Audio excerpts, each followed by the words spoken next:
এখানে প্রভু তোমার উপস্থিতিকে বুঝতে পারে, দেখতে পায়, প্রার্থনাগুলি যেন বর্ণনা দিতে পারে। পিতা যীশু খ্রিস্টের নামে প্রার্থনা করি, পিতা যীশু নামে তার আর্থিক হৃদয়গুলো, আর্থিক চোখগুলো, সেই জন্য প্রভু তোমার দর্শন পায়, প্রভু তোমার দর্শন পায়, সেই জন্য এখানে পবিত্র আত্মাকে দেখতে পায়, প্রভু দর্শন পায়, যীশু খ্রিস্টের নামে দর্শন পায়।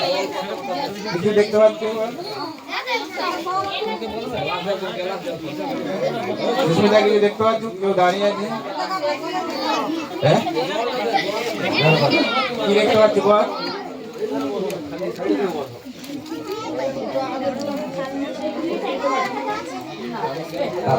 কিরকম দেখতে? হ্যাঁ, ডানা আছে, হাত পা আছে, অনেক তাল গাছের মতো বড় বড় একবারে। হ্যাঁ, কতজন আছে এখানে? কতজন আছে? হ্যাঁ, কিরকম তোর পোশাক কিরকম? সাদা সাদা। Hallelujah, hallelujah, hallelujah, hallelujah.